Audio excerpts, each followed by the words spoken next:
Never Meant to Be. Social and romance novel. Written by Zen Raf. Available on KDP Amazon. Chapter 1. Part 1. Rakesh Kure stood just beyond the kitchen's rusted swinging doors, the steel tray in his hands quivering ever so slightly. It wasn't the weight of the food, a bowl of steaming soup, a heavily loaded plate with 3 chapatis too many, and a chilled glass of buttermilk sweating onto the metal, that made his fingers tremble. It was the presence of people, of confrontation, of the accident he always expected, always feared, and always somehow walked right into. He was 38. His hair, once thick and black, now clung to his scalp with the dampness of sweat. His face bore a perpetual frown disguised by a tight-lipped, polite smile, a smile not born of joy but stitched into place by years of submission. His eyes, downcast, never challenged the world but always seemed to apologize for existing in it. He was clean-shaven, always. His shirt, one of the 2 he owned for work, was tucked in with robotic precision, but the sleeves hung loose around his thin arms. He looked like a man who was constantly bracing for a random crash in his life, and often passing his life while fixing the wreckage. The clatter of metal and curses floated behind him from the smoky kitchen. The restaurant, Blue Diamond, was an aging eatery nestled near Kolhapur city's crowded place, Rankala Chowk, a place where the sizzle of oil never stopped, and the kitchen shouts of waiters blended with the gossip of customers and honks from outside. The ceiling fans creaked in lazy circles overhead. The walls, once painted an optimistic yellow, were now more mustardy with a permanent sheen of oil and disappointment. Rakesh took a breath and stepped forward into the dining hall. And then came Uttam. Short, stout, with the speed of an insect and the impact of a rolling stone down the mountain, Uttam Patil burst through the swinging kitchen door like a misfired cannonball. The man's stomach arrived in the room half a second before he did. His round, shiny face glistened with sweat.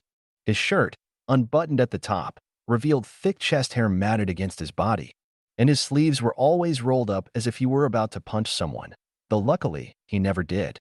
Instead, he bounced around with the careless confidence of someone who'd never been held responsible for anything. "Oh man, move," Uttam barked.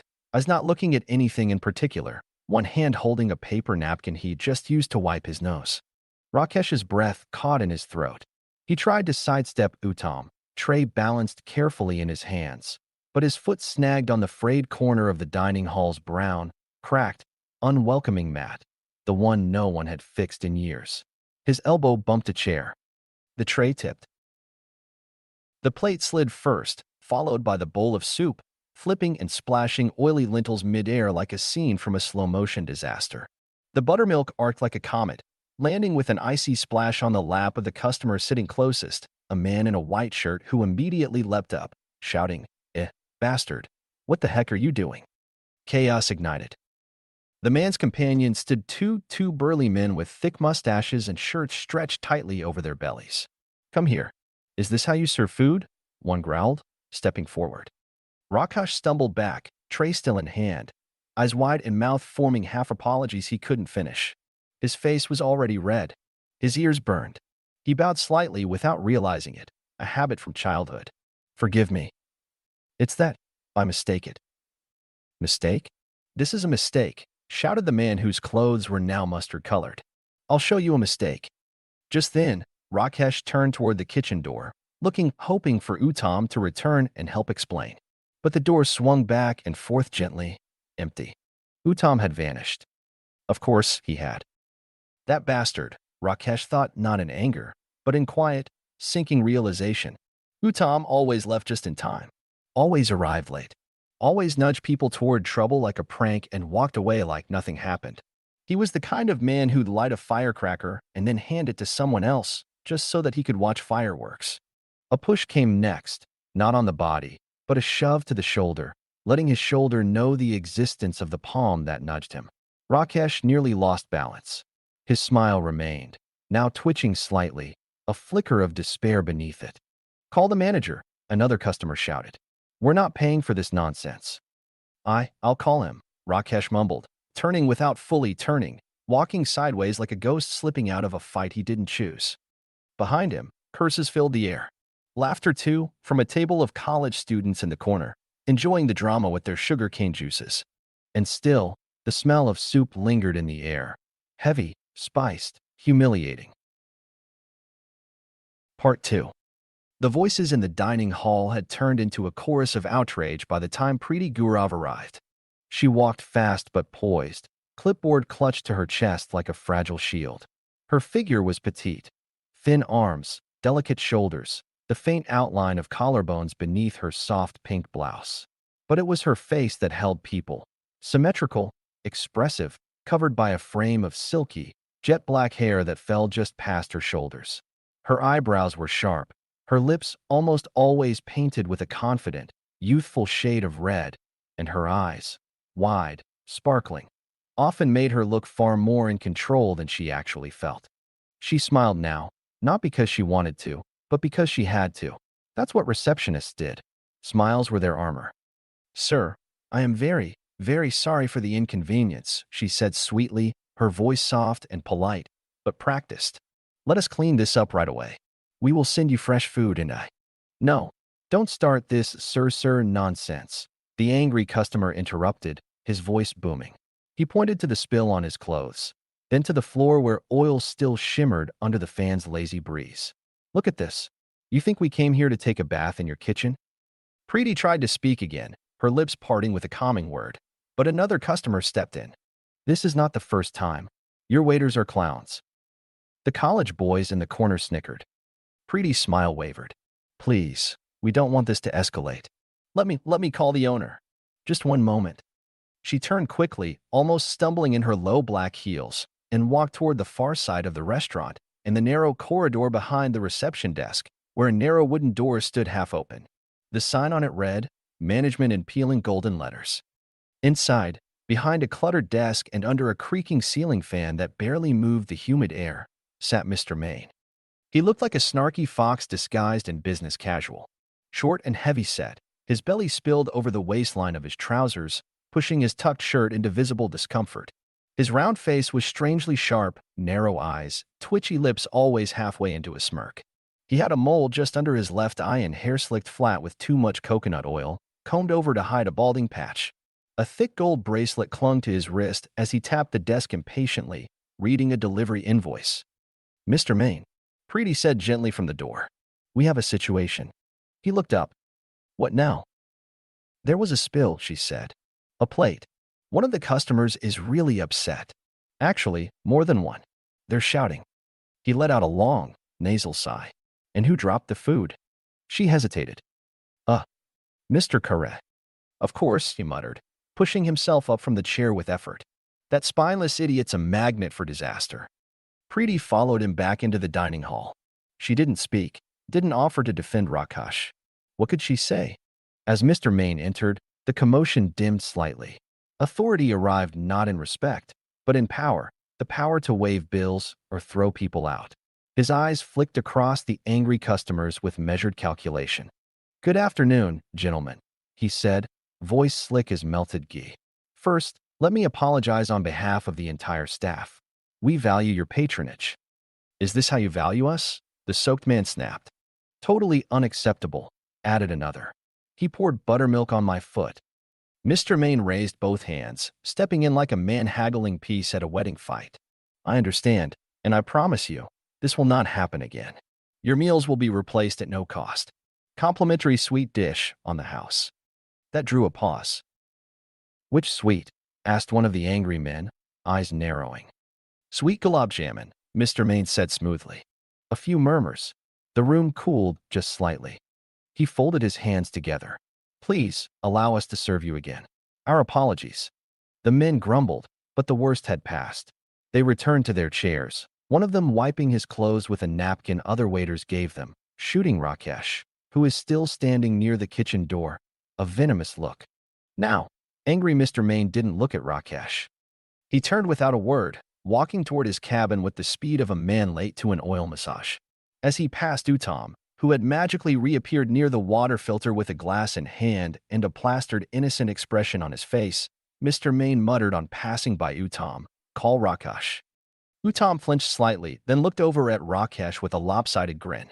The kind that said, "Enjoy the storm, I lit." Rakesh, still holding the empty tray like a relic from a lost battle, didn't move for a second. He knew the next act of humiliation was about to begin. Part 3. Later. As Rakesh walked toward the cabin, every footstep felt magnified, each step a slow drumbeat of shame against the tiled floor. The restaurant hadn't returned to its usual rhythm. The clatter of cutlery, the hum of conversation, all of it dulled around him. A few customers still whispered, leaning across plates half-eaten. The staff, too, paused just slightly, a glance here, a sideways smirk there. Even Uttam, sipping water with exaggerated innocence, seemed to enjoy the way Rakesh was shrinking into his own shadow. He clutched the empty tray like it might protect him. It didn't. By the time he reached the door to the cabin, his shirt clung to the curve of his back, sweat from heat and humiliation. The wooden door stood half shut, revealing a sliver of Mr. Main's leg propped on the edge of the desk. Rakesh hesitated just long enough for the doubt to creep in. Maybe if he walked away. "Come in," Mr. Main barked, sensing the pause. Rakesh pushed the door open and entered. Inside, the air smelled like stale incense, paper dust, and coconut hair oil. A wall fan spun in slow, squeaky loops, doing nothing to cool the humidity. A calendar from 2 years back still hung behind Mr. Main's desk, 3 pages folded upward as though time itself had given up inside this room. Mr. Main didn't look up at first. He was running a greasy hand along the side of his nose, eyes flicking across some bill or memo that clearly didn't matter. When he finally did meet Rakesh's eyes, it wasn't to welcome him. It was to scowl. "So," Mr. Main said, tapping the edge of his desk with thick fingers, "you spilled the plate again." Rakesh opened his mouth to speak, but nothing came out. He only nodded once, then shifted his hands behind his back and stood silently. His posture wasn't one of military obedience, it was the practiced stance of someone used to being yelled at. "You're almost 40, aren't you?" Mr. Main asked, though it wasn't really a question. "Almost 40 years old, and still can't carry a tray without turning it into a disaster." I was trying to avoid." Mr. Main slammed the papers onto the desk. "I don't care if you were trying to avoid a bomb blast. You don't spill food on paying customers. Do you know how hard it is to run this business?" "Huh." Rakesh swallowed hard, eyes lowered. "I've got boys here who are 22, 23, fresh out of college, some even doing part-time, and they're still better than you. They move faster, smile better, and they don't screw up half as much." Rakesh stood still. His fingers were clasped tightly behind his back, pressing into each other like stones underwater. He didn't defend himself. He never did. "You've been working here, what, almost 15 years now?" Mr. Main asked, scoffing. "And where are you?" "Same uniform. Same tray. Same stupid smile like a dog at a funeral. Have you ever thought about that?" He leaned forward in his chair, the desk creaking beneath his weight. "Tell me, Rakesh, what have you achieved in your life? HM? Family? House? Savings? You don't even have a scooter to your name, do you? Say it." "No, sir." "Exactly." The words dropped like bricks. Mr. Main wasn't shouting anymore. He didn't need to. His words alone were sharp, low, and designed to peel flesh without raising a hand. And that, somehow, made it worse. "You think this restaurant is a charity?" he went on. "You think I keep you here because I like you? No. You're here because I haven't found anyone worse yet. And I'm not letting you go until you pay back what you owe me. And that's that." Rakesh flinched, just slightly, but kept still. The words didn't shock him. What shocked him was how familiar they felt. "You think I'm being cruel," Mr. Main said suddenly, reclining back with a grin that never reached his eyes. "But this is reality, Rakesh. This is what people your age should be teaching others. Not dropping damn soups in people's laps like circus clowns." Rakesh blinked slowly. He wasn't angry. He was empty. "You can go now," Mr. Main muttered finally, waving him off. "Get out before I make you pay tenfold more for the spilled plate from your salary." Rakesh gave a faint nod, turned, and opened the cabin door. The light from the hallway hit his face, not enough to warm it, just enough to show how hollow it looked.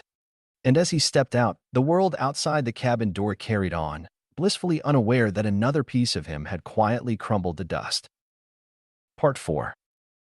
Later, night. It was late. The kind of late where the night hid its face against the sky, silent and quiet.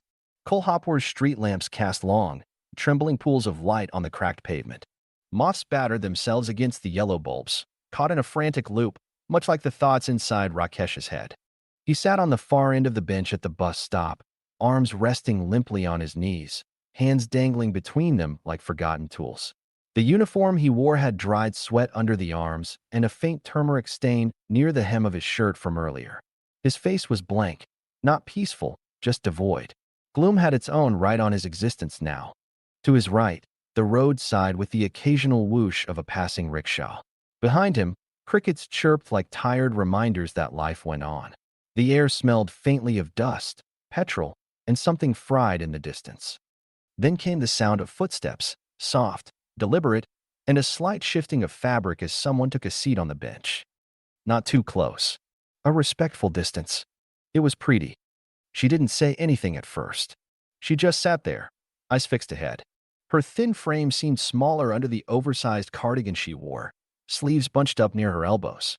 A slight breeze caught the ends of her neatly tied braid, making it sway gently like a metronome. It was her entirely different avatar than at work. There were others at the bus stop. 3 men, one pretending to scroll through his phone, one chewing gum loudly, the third leaning on the metal pole like he owned the sidewalk. None of them looked at Preeti directly, but they all saw her. She knew. She always knew. But she had long since stopped reacting to the quiet lechery of public space. She sat with the ease of someone who'd learned how to carry her discomfort without showing its weight. "You okay?" she asked suddenly, her voice breaking the hum of the night. Rakesh blinked, unsure if she was talking to him. "Huh." "From this morning," she clarified. "The tray. You dropped it on that customer. It was a bit of a scene." Rakesh gave a tight, awkward chuckle. "Oh, that." He shifted slightly on the bench, tugging at his collar like it had turned into a noose. "Yeah, it's fine. Just one of those things." She didn't believe him. Not really, but she let him lie. Preeti looked straight ahead again. Uttam vanished as soon as things got tense. "I tried calming those people down, but—" She exhaled. "You know how people are when they're holding a fork and self-importance at the same time." Rakesh smiled faintly, this time a little more real. "Thanks for trying. You shouldn't have to deal with that alone," she said, more to herself than to him. Rakesh didn't answer. He couldn't tell her about what Mr. Maine said, about how the years had passed him by like buses he never dared to board, about being 38 and still shrinking in rooms filled with 20-somethings, about how even his silence had begun to age him. He didn't want her to see that part of him. So he kept quiet, eyes fixed on a torn political poster across the street that flapped in the wind like it was trying to escape its own promises. After a long pause, Preeti stood as the headlight beams of an approaching bus painted the pavement in white gold. "All right, that's mine," she said, brushing invisible dust off her cardigan. The 3 men at the stop straightened, stealing glances, some subtle, some not. Rakesh saw it. She did too. But again, she ignored it like a veteran soldier ignoring a minor wound. As she stepped toward the bus door, she turned her head slightly, flashing Rakesh a soft, quick smile, not flirtatious, not awkward, just warm. Human. "Take care, Rakesh." He nodded, the corners of his lips curling just a little. "Good night, Preeti." She got on the bus, and the doors hissed shut behind her. As it rolled away, she moved to the back window and waved. Not dramatic, just enough for him to see. Rakesh raised his hand in return. A small, unsure wave. Then lowered it just as quickly. And that was when he felt it. Not just the gaze of the 3 men, but something more collective. Envy. Bitterness. Judgment. Their eyes on him said, "Why her? Why would she talk to someone like him?" Rakesh stared at the empty road as the bus disappeared into the night. The silence closed in again, but somehow it felt heavier now. Part 5. Continue. The night settled like dust on an old shelf, quiet, weighty, unwanted.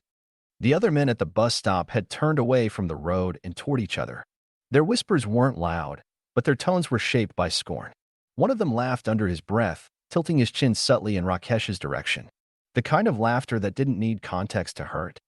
Rakesh didn't look at them. He didn't need to. He could feel it, that bitter, scraping texture in the air. The quiet malice of men who found pleasure in the humiliation of someone they considered beneath them. It wasn't just envy. It was something uglier. He sat still, his face a blank mask stretched over quiet defeat. But inside, something shifted, a slow collapse, not dramatic or loud. Just the kind of breaking that happens when too many small things are piled on top of a single tired soul. He looked up. The sky was murky, its blackness disturbed only by the flicker of a dying street lamp and a few uncertain stars trying to peek through. No moon tonight. Just that vast, yawning stretch of nothing above him. A fitting mirror for how he felt. His shoulders slumped further, and he leaned forward, burying his face in his hands. His elbows rested on his knees.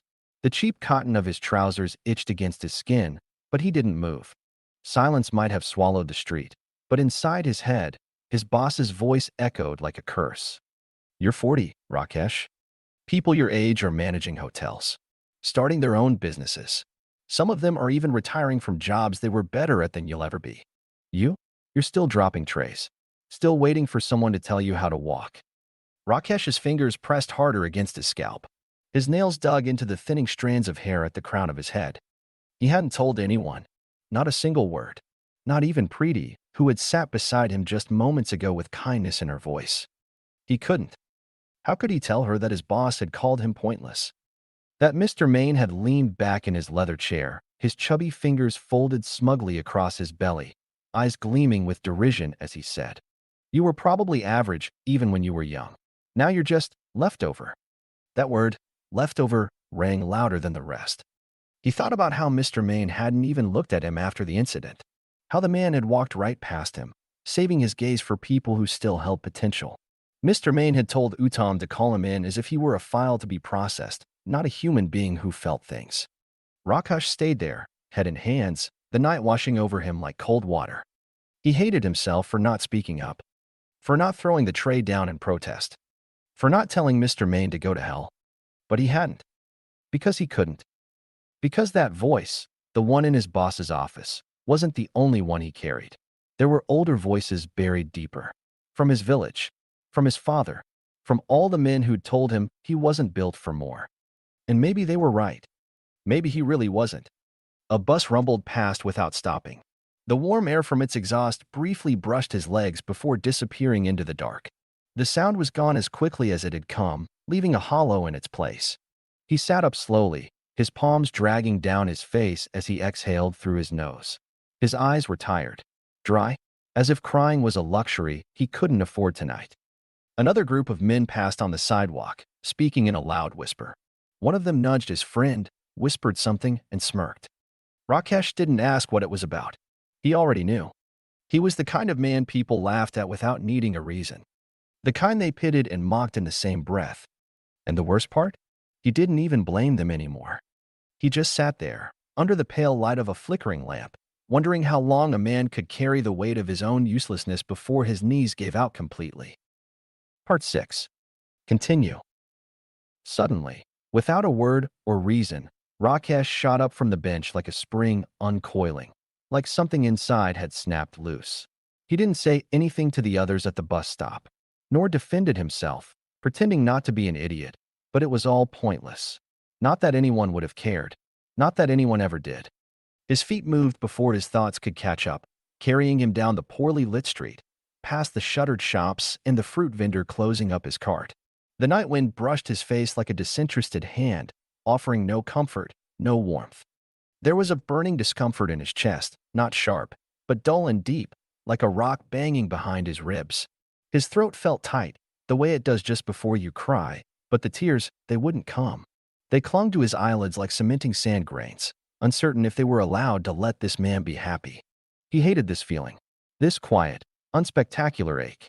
It wasn't dramatic enough to call pain, but it made his hands curl into fists as he walked, made his jaw tighten as he passed under the pale yellow lights of a small restaurant. He didn't plan to stop, but he did. The restaurant was modest, one of those half-forgotten places tucked between bigger buildings, lit with tired bulbs and the occasional buzzing of an overhead fan. No music, just the soft clatter of cutlery and the low murmurs of people eating in silence. Rakesh stepped inside and made his way to a lonely corner table near the window. The table for one, where nobody would be able to see him and his lonely self. He slid into the chair with a sigh so long it felt like an unraveling. His shoulders sagged. His eyes scanned the room once, then dropped to the laminated menu placed neatly in front of him. He picked it up with tired fingers and pretended to read. But really, he was breathing. Just breathing, trying to stop the knot in his throat from rising. Then, mechanically, he pulled out his phone, a battered device with a broken screen, half the touch responses glitching. The corners of the screen had spiderweb cracks that reflected the overhead light like a shattered mirror. He opened the calculator app, punching numbers in like he was planning a heist. One meal, one slice of cake, one cheap celebration. He opened his wallet next. A worn thing, bulging with more paper than cash. He rifled through the notes and coins, then counted again just to be sure. Enough. Just enough. He raised his hand, quietly, to signal the waitress. A girl no older than 20, wearing a faded black uniform and a bun that was falling loose at the nape of her neck. She approached with a notepad and pen, her expression patient but a little bored. Rakesh cleared his throat and placed his order, something simple, something warm. And then, hesitating, almost whispering, It's my birthday," he murmured, not looking up from the table. "Could you bring me a small cake too? Just something basic." The waitress paused. Her eyes softened. She tilted her head, and for a moment, her features lit with a gentle, almost childlike kindness. She smiled. A real smile. "Well then," she said, "happy birthday, sir." Rakesh blinked, as if he hadn't heard someone say those words in a long time. Maybe he hadn't. He nodded awkwardly, smiled, and muttered a thank you, his voice as thin as the candle that might come with the cake. She disappeared into the kitchen, and Rakesh was alone again. Just him and the cutlery. Him and the table. Him and the weight he carried like a secret anchor. When the cake finally came, a small, white-frosted square with a single candle in the middle, the waitress placed it down with care, as if it meant something, as if she understood. "Happy birthday," she said again, with that same soft smile, then went back. Rakesh looked at the cake. Just looked at it. Something cracked. Tears, those raindrops in this draft of emotion, finally found the courage to fall. They slid down his cheeks without warning, and for a moment, he just sat there, overwhelmed by their betrayal. He grabbed the tissue from the holder and wiped them away in haste, sniffing hard, embarrassed even though no one was watching. He kept staring at the cake. And something flickered behind his eyes, a memory, maybe. A time long ago. Someone laughing. A song is playing. A different version of himself. Someone lighter. Someone loved. Then, without ceremony, he picked up the fork and took a big bite. His eyes closed. The sweetness melted on his tongue, and his face changed, just slightly, into something between joy and pain. That soft, disbelieving smile people wear when they remember how happiness used to taste. But the moment passed. And then, like a man eating to silence the world, Rakesh began to shovel the food into his mouth. Bite after bite. Chew. Swallow. Chew. Swallow. As if the more he filled his mouth, the less space there would be for sadness. But it didn't work. Tears still came. Quietly. Relentlessly. They traced the corners of his lips, mingling with the sweetness of the cake. And in that moment, surrounded by strangers, by flickering lights, and the clatter of spoons in a tired, old restaurant, Rakesh Kare, 38 years old, forgotten by most, ate his birthday dinner with tears in his eyes and crumbs on his lips. The end. Chapter 2. Part 1. Rakesh Kare woke up the way someone might return to a life sentence. His eyes opened slowly, unwillingly, into a small room wrapped in silence and a blanket of dusty light filtering through the thin curtains. The fan above him wheezed with each rotation like an old man coughing through a story. A stale smell lingered in the air, of old clothes, damp corners, and yesterday's sleep. The room was roughly 12 by 15 feet. Cracked tiles stretched under a lone plastic chair, a faded desk, a rickety clothes rack, and a cot with bed sheets that had lost their pattern to too many washes. One wall bore the faint watermark of old seepage, like an abstract painting drawn by neglect. Rakesh didn't move for a moment, just stared at the ceiling, his face blank except for the undeniable gloom that always seemed stitched to his expression like a permanent scar. With effort, he sat up. His body moved like it didn't want to, like gravity worked heavier on him than on the rest of the world. His feet touched the cold floor. He scratched his head slowly, stood up, and shuffled toward the attached bathroom at the far end of the room. On the way, his eyes passed the small desk, or what served as one. On top of it lay an old calendar, a relic from a local sweet shop's New Year giveaway. His gaze paused. Yesterday's date was marked with a red pen. A hand-drawn cake sat beneath it. His birthday. Rakesh blinked, expressionless. Then he turned away. As he brushed his teeth, his old phone placed precariously on the window grill blared a motivational podcast, the kind he had stumbled upon during one of his sleepless nights. People say it will help the hopeless, or so he heard. A bitter pill of reality, the promise of a better future. Who wouldn't want that? Hence, you wake up every morning with no fire in your belly, no mission in your life. You are in your 40s, doing some 9-to-5 job in a nursing home, a trash collection office, or maybe some low-end restaurant. The foam from the toothpaste dripped from the corners of his lips. He spat, washed his face. Water dripped from his chin as he listened in silence. You wonder why your wife left you? She left because she finally saw the truth. That you are, and always were, a pathetic loser. Rakesh dried his face with a towel that had long lost its fluff. His reflection in the mirror was wet and unimpressed. He tried to stretch. A few awkward jumping jacks. His bit chubby belly jiggled slightly beneath his shirt. He groaned after 10 seconds and stopped, breathing heavily. You have no friends. Not real ones. They don't invite you to sit with them. They don't want to be seen with you. You are invisible, no. Worse, you're a stain they wish they could wash off. Rakesh walked to the rack and picked up a shirt. He sniffed it, wore it, repeated the same for the pants. As he sat on the cot to put on his shoes, he noticed the sole was coming off. He pressed it together and sighed, like someone trying to hold their life with a single strip of glue. The audio continued. It was relentless, ruthless. But the worst part, the speaker's voice was louder now, crueler. Your own parents are ashamed of you. They regret bringing you into this world. You are the family's disappointment, the one name no one mentions at gatherings. Rakesh paused. Shoes half worn. His hand resting on the shoe's tongue. His gaze empty. Then he stood, grabbed his bag, and left the room. The narrow staircase clicked under his feet. The landlord's dog barked lazily from the hallway, not bothering to get up. Rakesh stepped into the morning light, harsh, indifferent, and walked toward the crosswalk. The world was already running. Rickshaws sputtered. Buses groaned. Vendors arranged their fruits like soldiers lining up for inspection. People moved fast, as if running from something or toward something. Either way, Rakesh didn't belong in that urgency. He stopped at the edge of the crosswalk, waiting. The audio was still playing, loud enough to cut into his thoughts. You live like this every single day, walking like a ghost in this world. And deep down, you know it. That's why you can't sleep at night. That's why you look at people and feel nothing but honk. The blare of a car horn ripped through the noise. Rakesh snapped out of his trance. A silver sedan whooshed past him. The driver, wearing sunglasses and a pressed shirt, shot him an irritated look. Rakesh stared after the car. A moment of not envy, but at least jealousy, flickered in his eyes. Not just for the car, but for the man behind the wheel. The way he held the steering wheel. The clean clothes. The purpose in his brow. Rakesh stood there, one foot off the sidewalk, one in the dust, with one earplug hanging from his one ear while the other in the playground over his ear, watching the car disappear like a future he was never meant to have. Part 2. The past. It was a different time. In the past, the time Rakesh visited this big city for the first time. The air smelled newer, like dreams just beginning to take shape. Rakesh stood at the base of a tall glass building, craning his neck to take in all of it. The mirrored windows caught the sunlight and scattered it like broken stars. He smiled. A real one. The kind of smile that has no cracks, no hidden sorrow. He looked down at the old keypad phone in his hand and dialed home.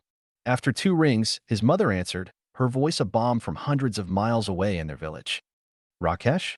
Did you reach safely? Yes, Mom, he said, beaming now. The building is huge. I'm standing in front of it. It's beautiful. His father's voice came next, more stern but laced with pride. Don't forget who gave you that recommendation letter. My old friend is a respected man in the city. You just need to show them you're decent enough to hold a pen. I will, Baba, Rakesh said, trying not to let his nerves slip into his voice. Though Rakesh's pride wasn't fully on board with the idea of getting a job because his father knew someone who happened to know someone. Don't make me regret this, Rakesh. Father Warncome reminded Rakesh of the decision Rakesh himself had made by going against his father's wishes of staying in the village and have a stable, bountiful life. The line went silent. Rakesh took a long breath, then stepped through the revolving doors and into the future he had pictured so many times. Continue. Inside the conference room, the air was cold and dry. the kind that clung to your skin and made your heart skip. 3 men and 1 woman sat across the wide wooden table, their faces dull, unimpressed by Rakesh's simple existence. A glass jug of water stood in the center. No one had touched it. Rakesh sat on the edge of the chair, hands pressed on his knees, trying to appear alert and confident, but his back was damp with sweat. His shirt clung to him. Every time one of the interviewers scribbled something down, his stomach twisted. "So, Mr. Rakesh," the woman said without smiling, "your scores are not exactly encouraging." "Yes, ma'am," he said softly, "but I've always been a quick learner, and I'm willing to work hard. I learn better on the job." The older man on the right snorted faintly, not even bothering to hide it. The second man leaned in, flipping the folder. "This recommendation letter from Mr. Bindre, you do understand it doesn't override our eligibility criteria?" Rakesh's smile wavered. "Yes, sir. I I understand. But I was hoping you could." Even Rakesh didn't know what he wanted the interviewers to do. Rakesh knew he didn't like that his father begged someone so that his son could have a job. Something that he disagreed deep down, yet he had to defend, because he didn't want to hurt his father's feelings. Father got the recommendation letter from some friend in high authority out of love for his son, for Rakesh. But that thin paper also made Rakesh's spine heavy with load, bending to the visible allegations of worthless. The three exchanged glances, whispered something under their breath. The woman leaned back. "Look, Rakesh, you seem like a nice young man, but the corporate world doesn't function on hoping. Without the qualifying score, we're limited." Rakesh swallowed hard. His mouth tasted dry. He nodded slowly, like his head was attached to strings being pulled by gravity. He didn't break. "Not then. But we will see if we can do something about it. Then we will call you," the woman said with a fake, calculated smile. Men around her ignored Rakesh entirely. He thanked them, even offered a soft, "I appreciate your time," as he stood up and left the room, his shoulders straight, his step steady, but inside he was already collapsing. Continue. Outside, the sun was too bright. It didn't match how he felt. He found a public bench nearby, beneath a tree, and sat down. A group of office workers walked past, laughing about something. A boy his age zipped by on a scooter, earbuds in, not a worry on his face. Rakesh started to feel like he had made a big mistake by proposing even the idea of coming to the big city like this to his parents. Father wished Rakesh would stay in the village and give him a hand on the farm. It was almost expected of Rakesh his whole life. Also, young Rakesh had no problem with it. Not that young Rakesh had seen the future and where his heart might take him.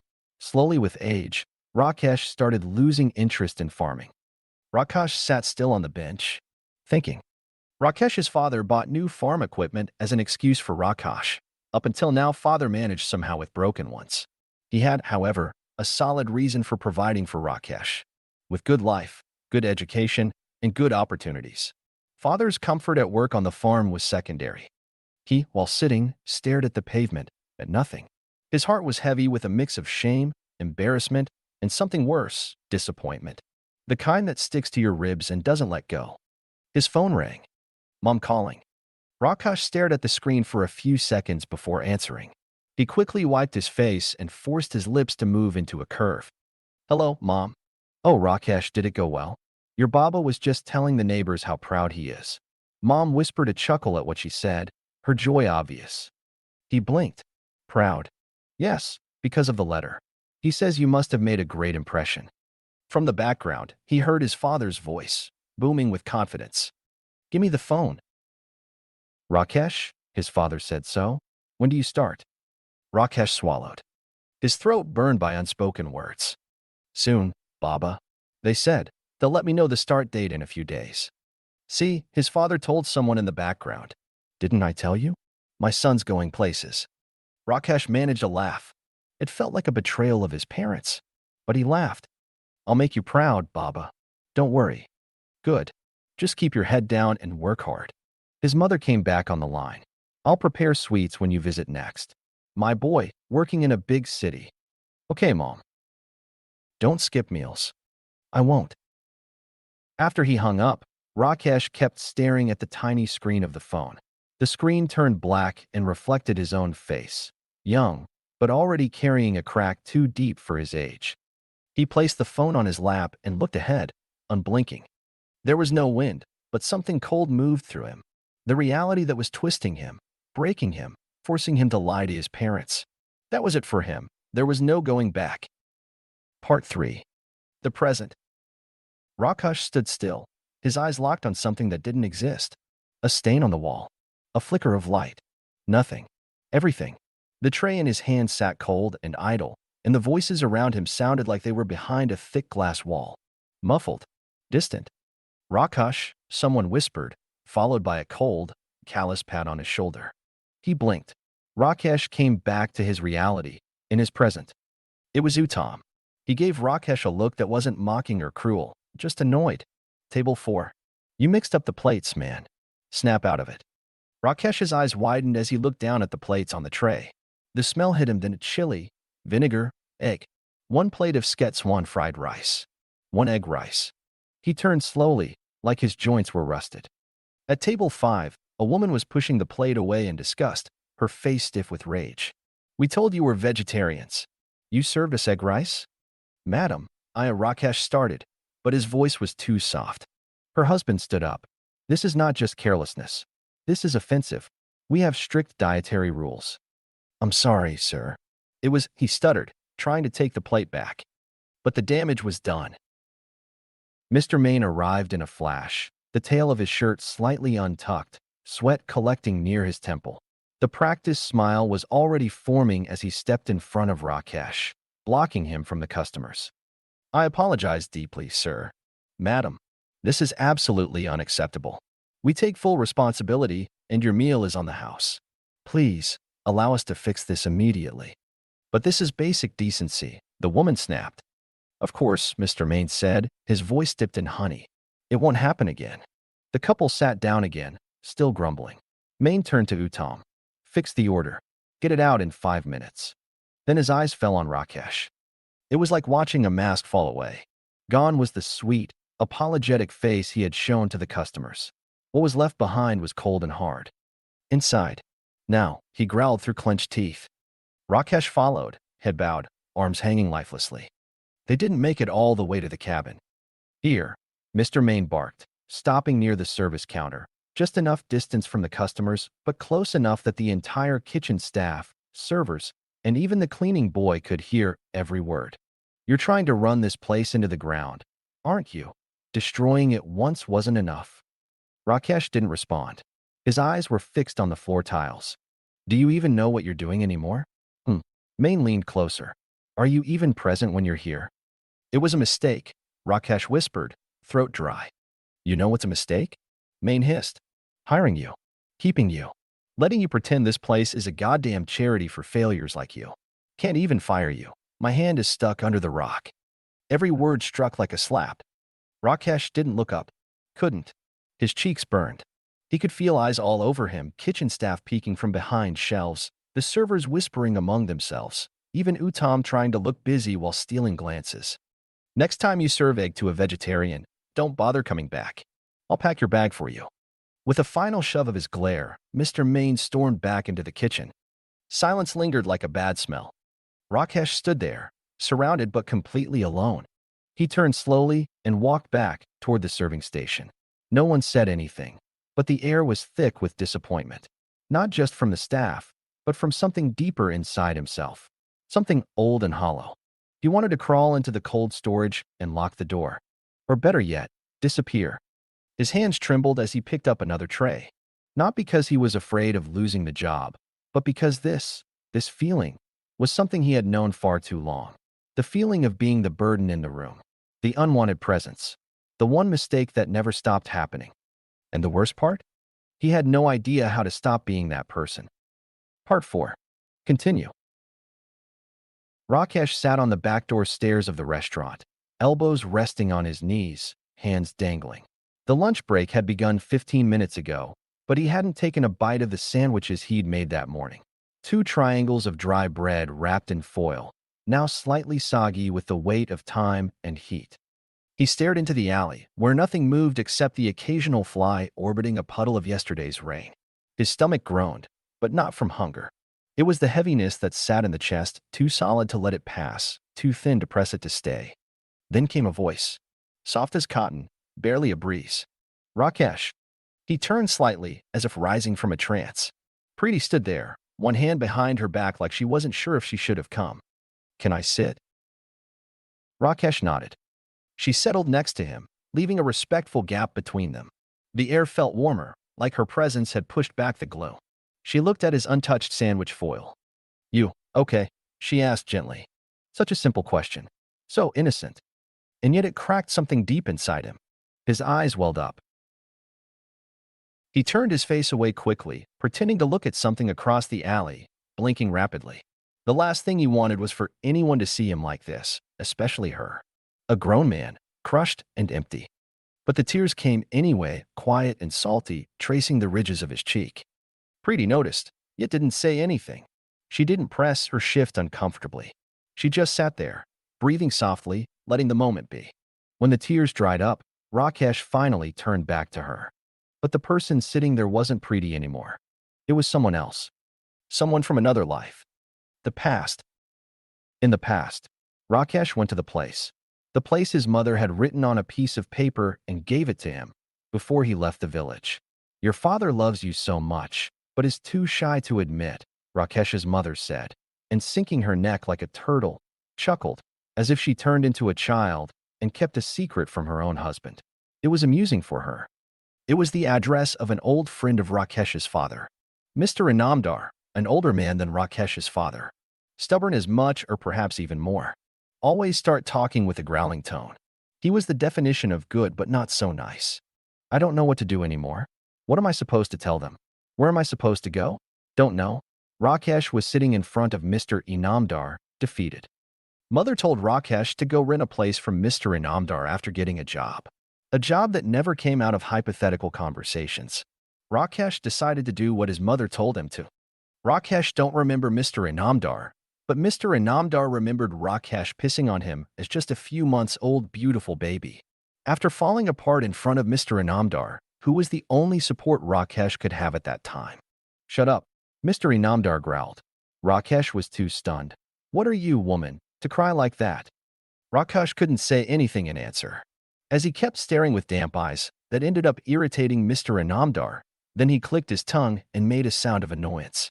Listen here. Mr. Inamdar took a piece of paper from the stool next to his sofa chair. While grunting, he carved out the ink onto the paper, then leaned back and holding it towards Rakesh. Go to this place. Rakesh took the piece of paper with two hands as if it were the heaviest blessing from God himself. This restaurant belongs to my friend. It's a 3-star restaurant, about to be 4 stars. I'll talk to him, but one condition.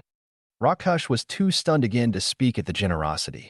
It made Mr. Inamdar annoyed again. Did elephant fart in your ear? He growled. Yeah. Rakesh is scared, then realizes his mistake as Mr. Inamdar's intimidating pupils look in his direction, straight in his soul. I mean, no.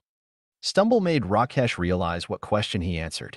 It made his soul chuckle, but his body was too scared to show it. What did I say?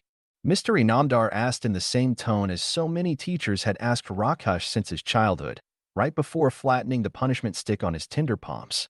If elephant farted in my ear. Rakesh's answer first surprised Mr. Inamdar, as he was about to let out a scoff. In the line of smile to form on his face, he stopped himself like a practiced monk. Then he compensated by growling again. I said the restaurant is 3-star. If you want a job, you have to work. And take that key. Mr. Inamdar pointed at the wall, where there were a bunch of keys hanging. Let me show you the room. Live there, and don't have to tell your father about not getting a job. We've all been there, and Shamrav is a stubborn man. Don't worry, I wouldn't tell him anything, and you don't either. While walking, only Mr. Inamdar was talking, almost consoling Rakesh, as if Mr. Inamdar saw his own past in Rakesh. Part 5. The Past. Jagu Yadav was the original owner of the restaurant Blue Diamond. All the staff he had handpicked were very polite, hardworking, and loyal. Mr. Inamdar congratulated Rakesh upon he went to tell him the good news. Rakesh saw him smile from ear to ear. That was unexpected. It means you are a really good kid. Shamrav raised a good kid.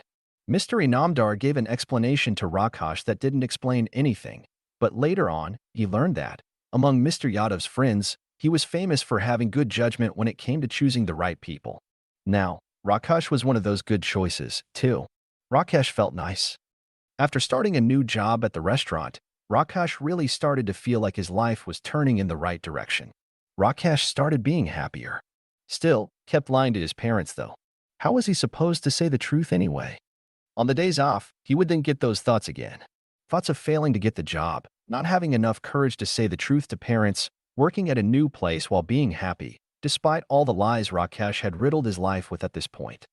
Those thoughts were too much of a burden for Rakesh to carry, especially on those days off. Hence, he decided to go to the museum in the city. On a Saturday morning, he woke up and, aside from the guilt of lies, he was feeling happy. It was fascinating to him to watch how people in old times used to live. Also, he could help but compare himself with the people living in those images. How hard their life must be. How did they manage to live? Rakesh again got lost in his thoughts while observing the pictures and artifacts in the showcases. Just then, someone bumped into him, and then cracking of the hard shoe sole. It ended up breaking the piece in the museum. But it didn't stop there. When Rakesh turned toward the person who bumped into him, that person tried to grab onto Rakesh to stop their own fall, and in the process, they ended up holding Rakesh's front shirt pocket. As the person went down with the fall, their hold on Rakesh's pocket also went down with the loud rip. Everything happened so fast, but now Rakesh and the person who managed to grab him were both on the ground. It was a young woman in her early 20s. The most gorgeous woman Rakesh had ever laid his eyes on. For a moment, Rakesh got lost in her eyes. "Are you two okay?" A voice of some stranger whispered in the peace of the museum. Yeah, Rakesh answered as he realized he was on top of the woman, her hand still wrapped in the piece of his shirt pocket. "Oh, I'm sorry. I'm very sorry. Are you okay?" The woman parted her gorgeous lips to create a gorgeous melody with her soft, apologetic voice. "I should be asking that." Rakesh held her over his 4 fingertips like a princess as she stood limping. Both looked at her sandals. One of the heels was broken. "That looks bad." Rakesh tried not to look at her pretty face. "But this looks bad," she said and held the piece of Rakesh's shirt in her palm. "Oh, it's fine." Rakesh was visibly embarrassed as people passing by were looking at the rip she created from his chest to his belly button. "Wait," she stopped Rakesh. "Let's go." She held Rakesh's arm and started dragging him. Rakesh had no control over his body now. Continue. Later in the late afternoon, birds were returning to their nests. Evening was about to roll over the afternoon. Rakesh was sitting in a new, different shirt than earlier, from across the young, pretty woman, still trying to steal his glance at her.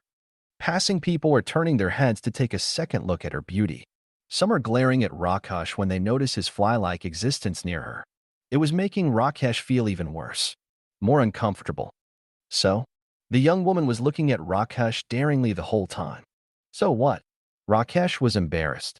He had seen the woman looking at his naked belly, the way she took a soft gasp, the way she pulled back her hand from touching his belly.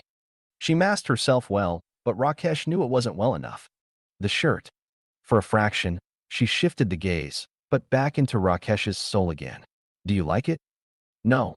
I mean, yeah, of course I liked it. Thanks a lot, but you didn't have to bother yourself like that." Rakesh nervously. "Again?" Okay. Sorry. Wouldn't do it again." Rakesh gets reminded of the deal he made with her. "It was my fault anyway." "Yeah, but still." Rakesh scratched the back of his neck. "Oh, should have told me. You like being looked at by women, naughty." "No, it's not like that. I don't want anyone to, you know." "So was that okay? The woman stalled to see Rakesh's reaction. "What?" Rakesh got caught off guard. He glanced at his covered belly. "Buy you a shirt." "What do you mean?" The young woman laughed, and her teeth lit up the scene. A few others who were looking at her also got mesmerized by her smile. "Oh, but wait." Rakesh put his palms on the table. "I don't even know your name yet." "How dare you, Rakesh? You hurt my feelings. I bought you a new shirt and everything, and you don't even want to know my name." She had asked Rakesh's name earlier, but Rakesh was too nervous to do the same. "I already told you my name. It is so offensive that you men don't have enough respect for women to remember the name." No, that's not it. I don't think." "Rakesh. My God, you are so fun to tease." She laughed so hard at Rakesh's stumble that tears welled up in her eyes. After calming herself, she wiped the tears. Don't worry. I'm just kidding. Stop scaring me like that." Rakesh started to open up, too. My name is Hina Vibhut. I'm from Mumbai. Oh, so how long are you going to stay here? I have to pay you back for the shirt. No, Hina stops Rakesh from taking the money out. It's on me. I was the one who ripped your shirt after all. But it was an accident. You can't blame yourself for that. Rakesh is pushing money towards her. No, I don't want that. Instead, how about you take me out? Hina, after thinking. What? Out? Yeah. I mean, you said you wanted to pay me back. How about pay me back the way I want to? Or now you want out? Hina made a face serious for a second, but as Rakesh was about to explain, she laughed out loud. I was just joking. Don't worry. But let's fix a date, okay? Okay. Rakesh couldn't believe his ears, he agreed. The present time. Back on the stairs behind the restaurant, the memory faded. Preeti still sat beside him, quiet and still. Rakesh blinked, feeling the weight of the present press against the brief joy of the past. He looked down at the sandwich again. Still untouched? But now he unwrapped it slowly, tearing the foil with care. He didn't take a bite. Instead, he handed one half to Preeti. She took it, not asking anything. And together, they sat in silence, sharing a moment that neither of them fully understood. But sometimes, silence is enough. Part 6. The present. The sun was beginning to slip down the sky when Rakesh returned to his rented room. The tired blue paint on the walls greeted him with silence. His room was small, barely enough for a single bed, a creaky wooden cupboard, and a small table next to the window that overlooked a narrow street clogged with dust and motorbike fumes. There was no view to speak of, just the occasional honking and flickers of human activity moving past his window like ghosts he'd never meet. He splashed cold water on his face in the wash basin next to the door. The shock of it stirred him for a moment, breaking the fog of shame still clinging from the restaurant. Droplets clung to his cheeks as he stood before the mirror, his face pale and tired, eyes sunken from sleeplessness and worry. With a slow breath, he walked to the window and pushed it open. A mild breeze came in, just enough to move the curtain. Outside, a stray dog sniffed at a garbage heap, and two kids fought over a plastic bottle. He lost himself in the motionless gaze. How did life become so narrow? He wondered. Just then, a hard knock echoed on the door. Rakesh blinked, pulled himself out of the daze, and turned. The knock came again, louder this time, impatient. He opened the door. Standing there was Mr. Inamdar. In his mid-70s, the old man was a permanent frown in motion. His back bent forward from years of gravity pulling him down, thin white hair neatly combed over his spotted scalp, and a thick wooden stick tapping against the floor with every step. His eyes, milky and stern, burned with bitterness carried over from another lifetime. Rakesh, he spat, voice dry like rusted metal. 2 months. You haven't paid rent in 2 months. Rakesh swallowed. I know, sir. I've been meaning to. I don't care what you've been meaning to do. You think I run this place for free. The stick thudded against the floor. This isn't a charity. You've got 1 week, just one. Pay up or pack up. Please, Rakesh said, stepping forward, palms up like a man begging for air. I just need some time. I swear, I'm not running away. I'm working every day. I'll manage it. Just give me some more time. But the old man wasn't listening. He turned to walk down the stairs. Desperate, Rakesh followed him, and then, without thinking, dropped to his knees on the dusty landing. His hands pressed together. Please, Inamdar, sir. I'm begging you. Don't throw me out. Get up, the old man hissed, glancing over his shoulder. What are you doing? But Rakesh stayed where he was. Just then, a soft giggle drifted in from the street. A young woman was walking by, carrying a bag of groceries. She'd stopped briefly, noticing the scene, the old man scolding a middle-aged man on his knees. Her amused chuckle pierced the stillness like a blade. Mr. Inamdar froze. The chuckle turned into a small laugh, and she kept walking, shaking her head as she passed. The old man's face darkened, not with anger toward her, but with humiliation. His jaw tightened. His grip on the stick shook. And then, without warning, he pushed Rakesh with the end of the stick. Rakesh toppled backward and hit the floor with a thud, flat on his back. Pain sparked in his shoulder, but the shame burned hotter. Above him, Mr. Inamdar loomed like a ghost. This is what you do? Embarrass me like this? On my stairs? In front of everyone? I didn't mean to, Rakesh whispered, trying to sit up. Don't give me your sorry face, the old man barked. You've got 1 week. If I don't have my rent by then, Your things will be on the street." Just then, a pair of flip-flops slapped lazily on the staircase behind them. Hari Pandya came down, whistling a tune, shirt half-buttoned, hair tousled like he'd just woken up from a nap he never earned. He paused for a split second upon seeing Rakesh on the floor and the old man glaring. But then, without breaking his rhythm, he kept walking as if nothing had happened. "Evening, Inamdar, sir," Hari said with a smirk, strolling past.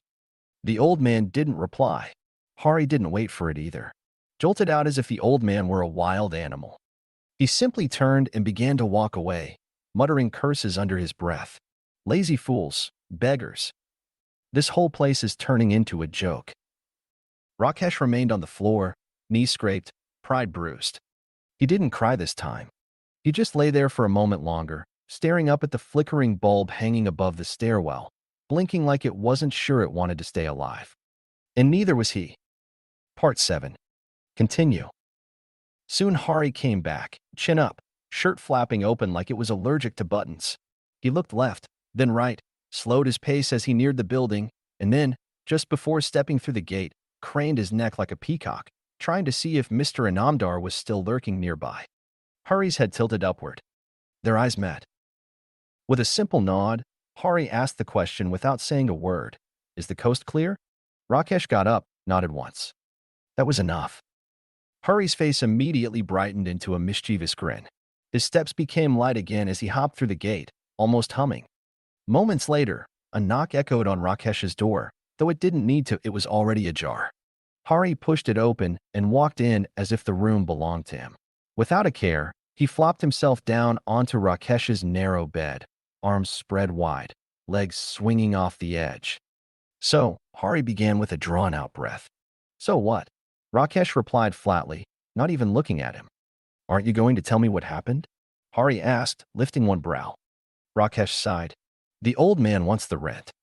Hari clicked his tongue. "What's he going to do with all that money anyway? He's going to die soon. What's he gonna buy gold teeth for his ghost?" Rakesh gave him a side glance. "Go ask him yourself." "Oh, no way." Hari bounced up and sat cross-legged on the bed. "I already don't have any money." Rakesh turned his head toward him, voice low but tinged with sarcasm. "Why? Your ladies found out about each other." Hari laughed and scratched the back of his head. "Just two of them. It was my bad, though. I posted the same photo to both of them by mistake." "You're unbelievable," Rakesh muttered, shaking his head. "Why do you even do that? You know how lucky you are to even have one woman to love you." Hari shrugged, unapologetic. "Only one of them wouldn't be able to afford spending all her money on me. That's why. I'm an expensive man, pal." Rakesh chuckled under his breath. "You lucky bastard." "Lucky?" Hari leaned back against the wall. "It's hard work to juggle that many women at the same time. You think it's easy? Timing calls, remembering birthdays, dodging questions. It's like defusing bombs every day. But you had a good chance, bro. And you blew it." The words landed like a stone. Rakesh's smile vanished. His shoulders sank. His gaze dropped to the floor. "Just like earlier." "I don't want to talk about it," he said quietly. The room fell into a sudden, weighty silence. The hum of the ceiling fan seemed louder now, its rotation steady, indifferent to the ache of broken things. Hari didn't say anything for a few moments. He scratched his stubble and looked away, realizing he'd crossed a line, though not quite sure how to walk it back. After a long pause, Hari stood up, dusted off his pants, and adjusted his shirt. "All right," he said with a forced lightness. "I'll get going then. Gotta call the number 4 tonight. She's been complaining, says I don't give her enough attention." He flashed a crooked grin. "Women, huh?" Rakesh didn't respond. "Anyway," Hari said, heading toward the door. "Try not to sink too deep, okay? Life's already muddy enough." He stepped out, giving the door a soft push as he left. Rakesh remained seated, unmoving, as the door creaked back open halfway. The breeze had returned, soft and aimless, rustling the curtains as if trying to comfort him. He turned his face back to the window. Outside, the street hadn't changed. A man was dragging a cart full of plastic bottles. A couple of teenagers rode past on a motorbike, laughing too loudly. Someone shouted about Vedapov near the corner. And Rakesh just kept staring at the street, at nothing, at everything. The end. Chapter 3. Part 1. The present. Rakesh hadn't slept a wink. The night had passed in a slow, relentless crawl, the hours dragging behind the ticking of the wall clock. Every time he closed his eyes, he saw Mr. Inamdar's wrinkled, sunken face, that sharp stick tapping the floor, and the cold warning. 1 week, or you're out. How did it even get to this point? Such a kind man, like a father, but morning light crept into his small room, casting narrow golden lines through the cracked window pane. Rakesh sat hunched in front of his old computer, the whir of its fan almost louder than the thoughts buzzing in his head. The room smelled of stale air and pressure, unwashed clothes, closed windows, and dreams too fragile to bloom. He moved the mouse, his finger trembling slightly. On the screen was a listing on a freelance job website. Need a sleek, modern ebook cover for a sci-fi novel. Must reflect mystery and space exploration. Budget, 500. Rakesh clicked back to the design software he had opened. A tabloid-sized mock-up with deep navy tones, a silhouette of an astronaut walking through a crumbling futuristic city. The title in bold, clean white, Beyond Earth's Reach. He dragged the job description beside his design. Both windows stared back at him like mismatched puzzle pieces. He examined every detail, the fonts, the colors, the composition. For a moment, he believed in it. But as the seconds passed, doubt crept in like a tide. Too dark. Maybe too amateur. Why would they choose mine? He muttered. His hand hovered over the mouse. Then, without ceremony, he hit delete. The project was gone. He closed the tab, shut the website, and slumped back in his chair. His head tilted up, resting against the backrest as he closed his eyes. Silence filled the room like water in a sinking ship. The past. When Rakesh opened his eyes again, he was standing beneath a tree, its thin shadow doing little to protect him from the afternoon sun. Around him, tall buildings scraped the sky. Glass and concrete stretched in every direction, catching the sunlight and bouncing it back like daggers. His cotton shirt clung to his back with sweat. Somewhere far, the honk of traffic echoed, dulled by the afternoon lull. He was waiting. Then, a soft purring of an engine. A dark blue BMW slowed down in front of him, polished so fine he could see the warped reflection of his own surprised face. He admired it from the corner of his eye.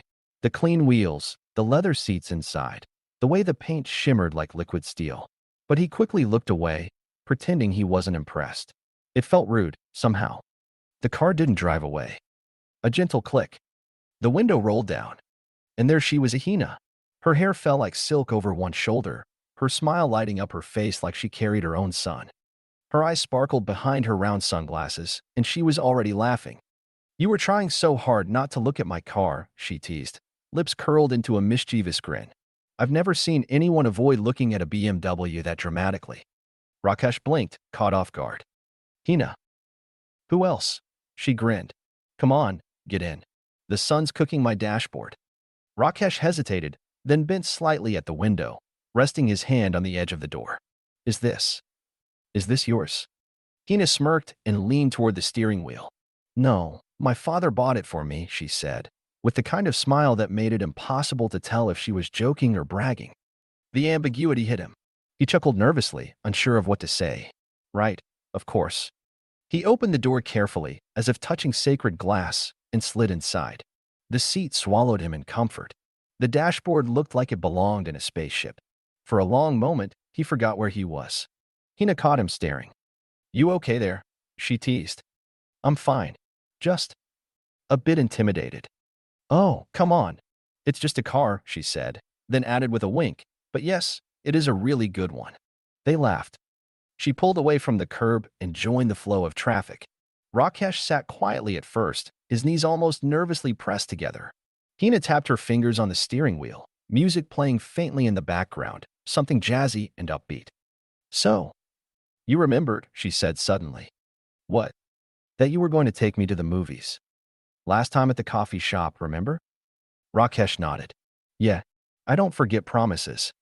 Good, she said, turning to look at him with a playful seriousness. Two strangers were getting to know each other more with each passing moment. Because most people do. He smiled at that, then looked down at his hands. To be honest, I didn't think you'd come. Why? I don't know. You seem out of reach. She raised an eyebrow. Out of reach. Why? Because of the car? No. Well, yes. I mean, he paused, struggling.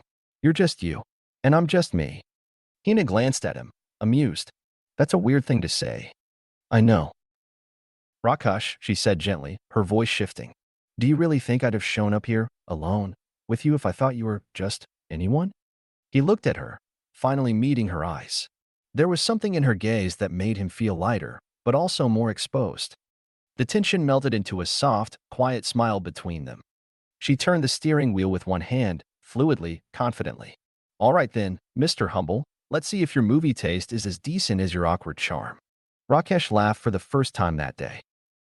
And in that car, surrounded by glass and leather and her presence, the noise of rent notices and empty wallets faded, for now. Part 2. The present. Rakesh stood outside his room, the latch clicking softly behind him as he shut the door. The corridor was quiet, lined with old, paint-peeled doors and the faint sound of a radio playing somewhere far off. A ceiling fan above turned slowly, rhythmically creaking with every rotation. Dust hung suspended in the shaft of morning light filtering through the hallway window. He took a slow breath and walked the few steps to the neighboring door, Hurry's room. There was a hesitation in his step. He stopped just before reaching it. His hand rose slightly, fingers curled, ready to knock. Then he let it fall. He stood still, looking at the door like it held the answer to a question he didn't want to ask. Again, his hand lifted, hovered, dropped. Maybe this was a bad idea. He turned to leave, but in doing so, his knuckles brushed the door lightly in a half-hearted, awkward knock. It was enough. The door creaked open immediately, as if Hari had been standing right behind it all along. And there he was. Hari, wearing a banyan with small holes in it and faded underwear that had lost its elasticity. His hair was unkempt, his eyes red with sleep, and a faint line from the pillow creased one side of his face. The air that came through the open doorway hit Rakesh like a slap. A mixture of rotting food, stale sweat, and a desperate attempt at cover-up using cheap incense sticks. The sweet, artificial fragrance only made it worse, like syrup poured over garbage. For a moment, Rakesh felt his stomach turn. His breath caught in his throat. What's up? Hari asked, scratching his neck, unfazed. Rakesh blinked, trying to recover. He opened his mouth but couldn't find the right words. His tongue searched for the lie, something casual as he had done up until now, but he couldn't. Nothing. Just came to see what you're up to, Rakesh said finally.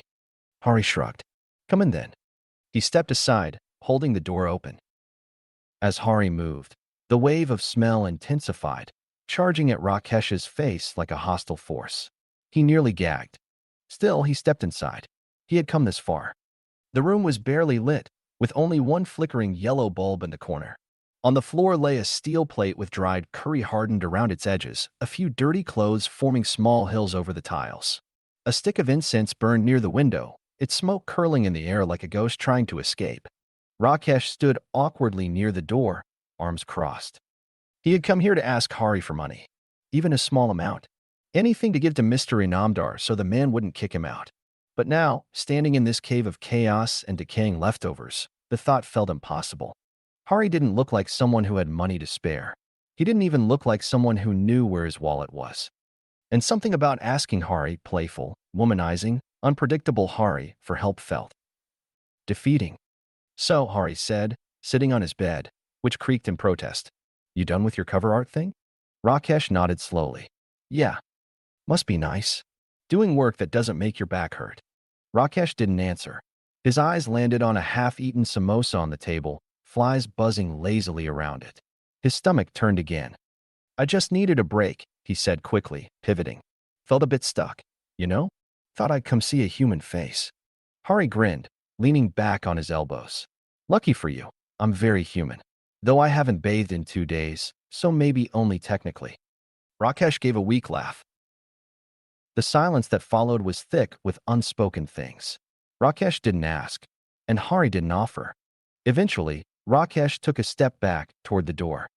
All right, I'll head back, he said. So soon? Hari asked. That question made Rakesh wonder why and how he started thinking of Hari as some stranger to whom he can't open up. There was a time, long ago, when Mr. Inamdar told Rakesh to teach Hari some human adequacies, and now? Rakesh just felt ashamed of himself. Hari was quite younger than him. Being an older guy and asking for money from the younger man made Rakesh sicker than the smell. Rakesh attempts to bring back the comfort he had in friendship with Hari, where he could shamelessly tell him to get his act together, and he says, "I think the smell of your success is a bit too strong for me," Rakesh joked, trying to keep the tone light. Hari laughed. "Don't hate. You gotta build immunity. Like vaccines." Rakesh smiled faintly, opened the door, and slipped out. The fresh hallway air, still dusty, but cleaner, rushed into his lungs like water after a dry spell. Back in his room, Rakesh closed the door and leaned against it. He hadn't asked for the money. Maybe he couldn't. Or maybe he already knew the answer. Either way, he was still broke. Still unsure. And the one-week deadline still loomed over his head, as real and pressing as ever. Part 3. The present. The day crawled by inside the restaurant, each minute feeling like it carried the weight of an hour. The clinks of plates, the dull chatter of diners, and the occasional barking of Mr. Main ordering someone around all blended into a blur in Rakesh's head. He moved through the motions of work like a man underwater, quiet, slow, distant. His hands poured water, took orders, and wiped tables. He did nothing wrong, but he did nothing quite right either. His mind wasn't in the restaurant. It was in his dingy room, standing face to face with Mr. Inamdar, hearing again the cold threat in the old man's voice. Mr. Inamdar, Hari, and all the coworkers he worked with on a daily basis, even his parents.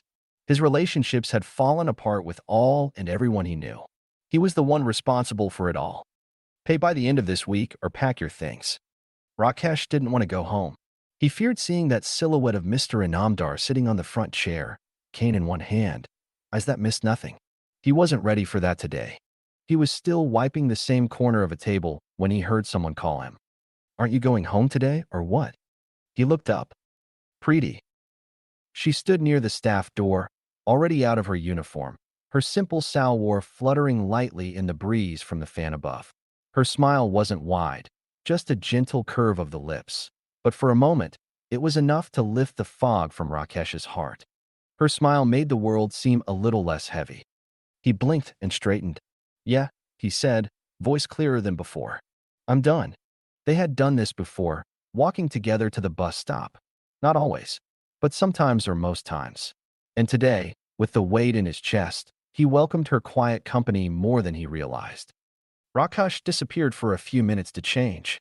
When he came back in his faded shirt and pants, Preeti was already at the door, holding it open. The sky outside had dimmed into a bluish hue. Kohlhopper evenings always carried the warmth of the day into the breeze, and the small yellow bulbs outside the shops had begun to flicker on. Preeti took one step down the small cement stairs in front of the restaurant and stopped abruptly. Uttam stood there. His posture was stiff, his smile awkwardly stretched across his face like someone trying too hard to seem casual. "Preeti, you're still here?" he asked, rubbing the back of his neck. Preeti instinctively took half a step back, startled. Uttam looked like he had been waiting. His shirt was crumpled from the change, but not enough to hide the odd urgency with which he had left work. Rakesh noticed now, Uttam wasn't carrying his bag, not holding anything, just standing there, waiting. A moment passed where nobody said anything. Rakesh stepped down behind Preeti and gave a surprised look. "Uttam, didn't you leave yet?" Uttam's smile wavered. He glanced at Preeti, then at Rakesh, then back at Preeti again. His eyes moved over her, not subtly, from her face to her neckline, lingering slightly, then down her side in a way that made Preeti's shoulders tighten. There was no charm in his gaze, only a possessive curiosity, as if she were something he felt entitled to. He quickly masked it with a crooked smile. I was going. But then I met my friend just across the road," he lied, pointing vaguely toward the chai stall that was empty now, "and I thought, well, why not wait for Preeti?" His voice was casual, but there was a crack in the ease, too much detail, too forced. Rakesh, oblivious, gave him a polite nod. "You can walk to the bus stop if you want," he said, trying to be inclusive. Uttam turned to Preeti at once. His eyes searched her face for approval, his gaze softening with an exaggerated gentleness. "Only if you're okay with it," he said. Preeti didn't answer right away. Something inside her recoiled. The way Uttam looked at her, the lie he thought she wouldn't notice, the desperate act of being casual, all of it unsettled her. She shifted slightly toward Rakesh, her shoulder brushing against his as if grounding herself. Rakesh didn't notice it consciously, but his body responded. He took a half step closer, like he had her back without realizing why.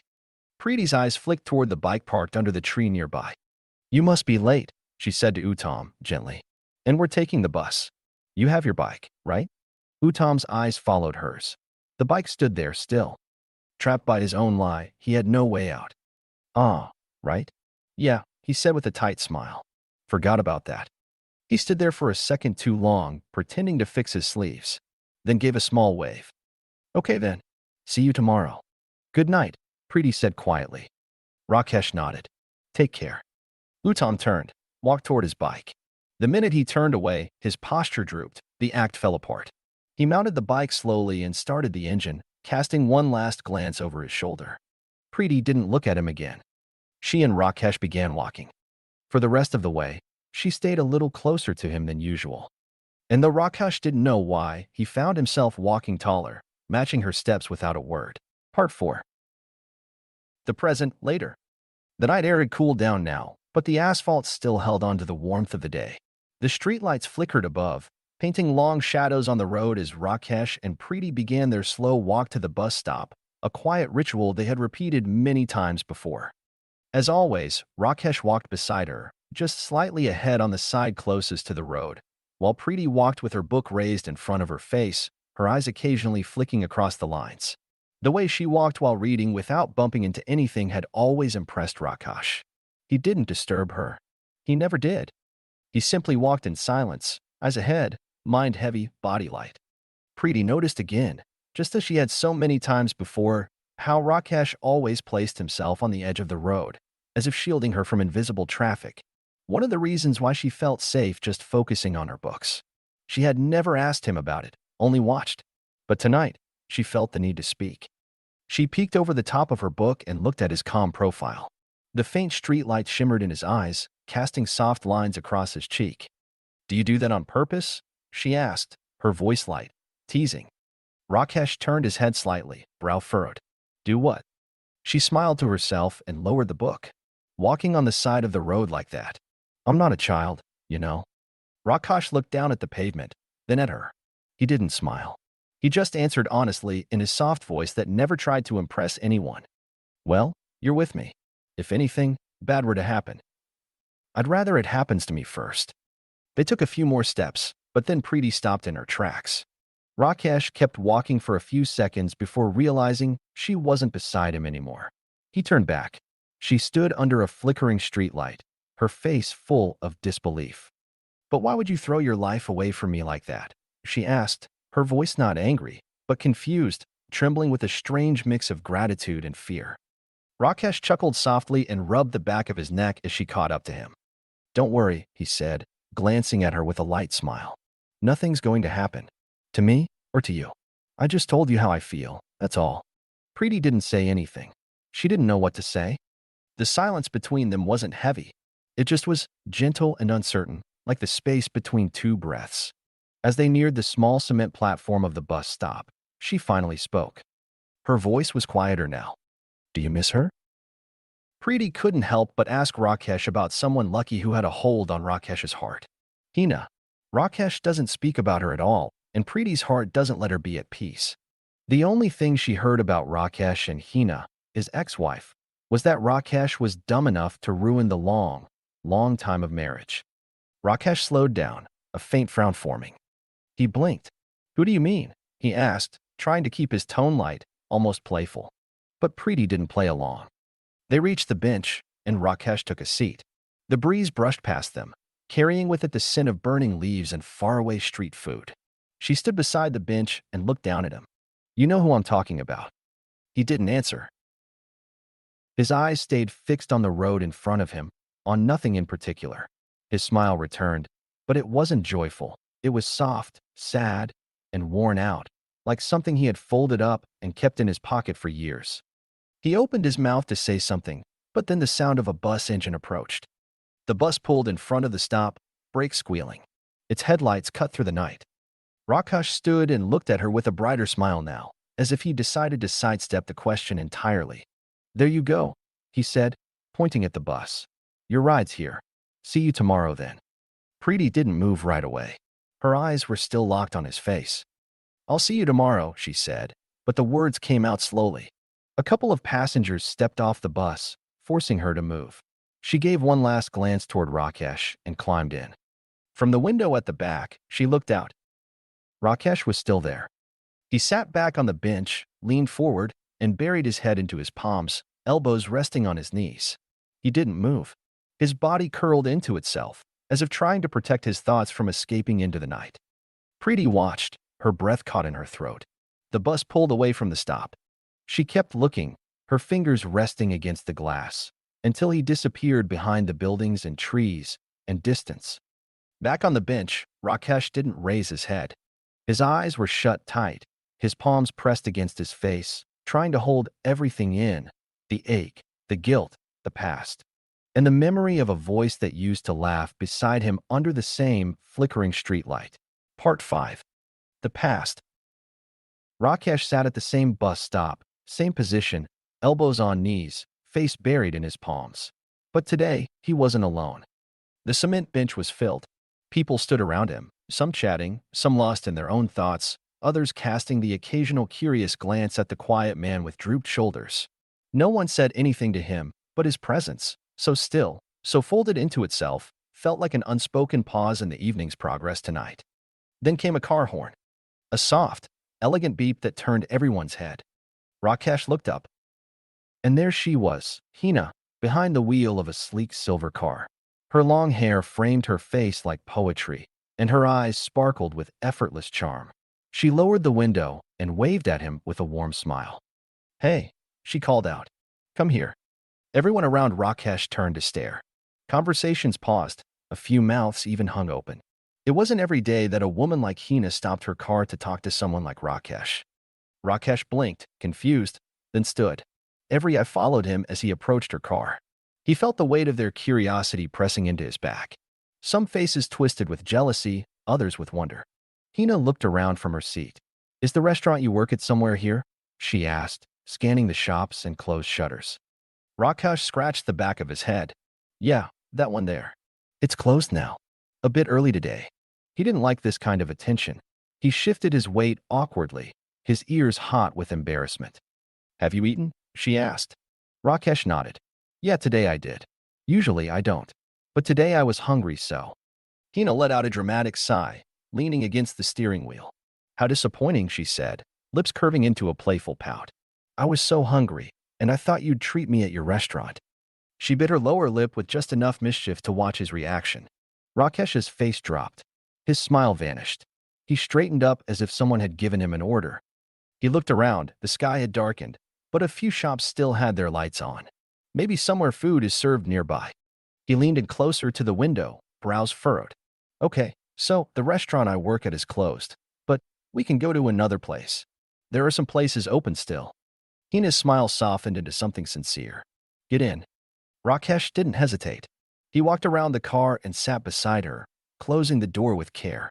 It wasn't just a car seat. It felt like a different world, a space where the noise of the street was muted. For a moment, neither of them spoke. The air between them was still, filled with everything they didn't know how to say. Then Rakesh turned slightly and said, I'm sorry. Hina glanced sideways, eyebrows raised. What are you apologizing for? She chuckled lightly. It's fine. I'm not even hungry. I was just teasing you. Rakesh let out a small breath, relieved, but still uncomfortable. He relaxed against the seat. So, where should we go now? Hina asked, turning the wheel gently. Rakesh blinked, startled out of his brief comfort. Oh, I'm sorry. I forgot you said you were hungry. That's why I just jumped in the car. I'm not in my right mind today. Sorry. He remembered the way Rakesh's co-workers shamed him under their breath. Hina tilted her head with a soft smile. What is it with you? You apologize a lot. Rakesh, almost without thinking, replied, I'm sorry. He paused, realizing. Hina gave him a sharp, fake glare before breaking into a laugh. Rakesh smiled sheepishly, rubbing his palms on his pants. Then, after the laughter settled and the city lights passed quietly outside their windows, Hina glanced at him again, this time with hesitation. So, do you have anyone in your life? Her voice carried a strange weight, soft but uncertain. She bit down on both her lips, holding them under her teeth like someone holding their breath. Rakesh didn't react the way she expected. He wasn't surprised or flustered. If anything, he was distant, thoughtful. "What do you mean by that?" he asked genuinely, eyes out the window. Rakesh remembered his parents, to whom he had lied. Then how did they find out in the distance that pounced between him and them? Hina's fingers tightened on the steering wheel. "I mean, you're young. You have a job. People usually progress in life at this age." Rakesh gave a short laugh. Not cruel, just real. "I'm almost 30, he said quietly. "I have a job as a waiter that I may lose at any time. No real education. No friends. No idea what I'll be doing 5 years from now. Even if I had dreams, I can't afford to say them out loud." He looked at her, and his lips curved, not into a smile of joy, but one of resignation, of someone used to disappointment. "I don't suppose that question even applies to people like me." Hina didn't respond. She didn't know how to. She stared at the road ahead, but her eyes kept drifting toward him. There was a lump in her throat, something aching in her chest that hadn't been there a moment ago. She saw him, not just the man beside her, but the sadness he wore like an extra layer of skin. The car drove on, but inside, the silence was no longer empty. It was full of everything they couldn't say. Part 6. The present. The door to Mr. Main's cabin creaked open, and Rakesh stepped inside, his hands held together politely in front of him. The dimly lit room smelled faintly of cigarette smoke and cheap deodorant. Mr. Main sat behind his desk, chewing something slowly, his eyes fixed on the ledger in front of him. Without looking up, he said, "What?" Rakesh cleared his throat. "Sir, I wanted to ask if I could get a small advance this month." Mr. Main looked up. His lips twitched into a humorless smile. "Advance? After all the mistakes you've made?" Rakesh stood still, his face dropping. Main leaned forward. "Do you remember the broken glass rack? The spoiled meat stock? That food complaint from the customers 2 months ago? Or should I go on about that time? And now we are here, all because of you." Rakesh didn't respond. He knew all of it. He had played the moments over in his mind 100 times. Every clumsy step, every bad judgment, every accidental spill. He remembered them all. Especially the old incident that was caused by Rakesh's uselessness, which forced Mr. Main to change the location of the almost 4-star restaurant, which also resulted in the restaurant being downgraded to just 2 stars, or maybe 1 star. Almost all the old staff left. Rakesh was the only staff member left who was originally chosen by Mr. Yadav, Mr. Main's late uncle. The new staff was chosen by Mr. Main, who cared only about money. As such, the staff he chose also only cared about not having to work as much while getting paid full salary. They all started pinning every small mistake onto Rakesh. Rakesh tried to defend himself at first, but how was he alone supposed to fight against the allegations of almost 40 other coworkers? Rakesh gave up. It's not that he always had a rubber spine, but life's failures and aimless, pointless grind made him feel hopeless to stand straight, even for his own sake. Mr. Main continued, voice rising. "You think money grows on trees here? I should have fired you long ago, Rakesh. The only reason you still work here is because nobody else wants this job. And I want every penny of the damage you caused paid back. Piece by piece." Yeah, Rakesh thought to himself. The damage. The big damage that ruined everything for Rakesh, which changed his life for the worse. After that mistake, Rakesh had to sell his soul to Mr. Main. His hand was stuck under the rock named Mr. Main, while Sly Hyena Uttam was ripping his meat, piece by piece. He thumped the desk. "So no, you're not getting any advance. You should be grateful your name is still on the damn list at all." Rakesh felt the words sink into his skin like salt into a wound. But he didn't flinch. Not anymore. This kind of humiliation had become part of his life. It stung, but it didn't surprise him. "Okay, sir," he said softly. And then he left. Continue. It was lunch break now. The back of the restaurant was quiet, just the rusted water tank dripping slowly and the tired breeze brushing against the stone wall. Rakesh sat on the staircase, balancing his lunchbox on his knees. He opened the lid, revealing the plain chapatis and chutney. It wasn't much, but he ate in silence. A few minutes later, Preeti came and sat beside him. She didn't say anything at first. Just opened her own box, the clink of metal echoing slightly in the open space. They exchanged a few light words. Weather, tired feet, the funny way Uttam dropped the tray earlier. A quiet laugh passed between them. But then, Preeti looked down at her lunch and said, "Meet me at the bus stop after work." Rakesh blinked. Why? She didn't answer. She just gave him a small smile and returned to eating. Later, after the shift ended, Rakesh stepped out into the night. Preeti had already left a few minutes before him. He walked to the bus stop, brushing dust off his shirt. What he didn't know was that Uttam, hiding in the shadows behind the grocery shop, was already watching. He had overheard them earlier during lunch. He had seen the way Preeti sat next to Rakesh, the softness in her voice. Now, crouched behind a pillar, he watched as Rakesh arrived and took a seat beside Preeti on the bench. The street was half empty, the lights overhead flickering gently. A stray dog barked in the distance. But Uttam saw none of it. His eyes were on Preeti, on how she subtly inched closer to Rakesh as they talked. Rakesh is oblivious to advances. His chest burned. Preeti? Leaning toward Rakesh? It was unthinkable. On the bench, Rakesh and Preeti were speaking softly. Preeti finally brought it up. "I heard Maine scolding you today." From outside. Rakesh looked away. "It's nothing." "It's not nothing," she said. "He's cutting your salary again, isn't he?" Rakesh nodded reluctantly. "Yeah, says I have to pay for all the mistakes I made." "At this rate, you won't even have money for rent," she said quietly. There was a pause. Then Preeti opened her purse. She took out a few folded notes and gently held them out toward him. Rakesh stared at the money. "Here," she said, "it's not much, but it'll help you get through the week." Rakesh didn't take it. He looked at her. Then slowly, he reached out, not to take the notes, but to hold her hand. Wrapped the money in her own tiny, soft palm. "Thank you," he said, his voice barely above a whisper. "But I can't take this. Not from you." "Why not?" she asked, hurt showing in her eyes. "Because..." He swallowed. "I'm a man, Preeti. I've already lost a lot. But if I can't even figure out how to stand on my own, then what do I have left?" He let go of her hand, gently pushing it back toward her. "I'll figure it out. I always do." They sat in silence for a moment. Then Rakesh smiled faintly, mocking himself almost, and said, "Maybe I should start washing cars in the morning before work. Or become a security guard at night." Preeti didn't laugh. She looked down at her feet, disappointed in herself for not being able to help him when he needed it the most. Then the bus arrived. She got up without saying anything and climbed in. Rakesh didn't call after her. He just watched. Uttam saw it all, and it made his blood boil. He turned and walked away into the darkness, fist clenched.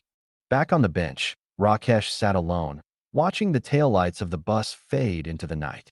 He had 1 week to pay rent, and no idea where the money was going to come from. The end.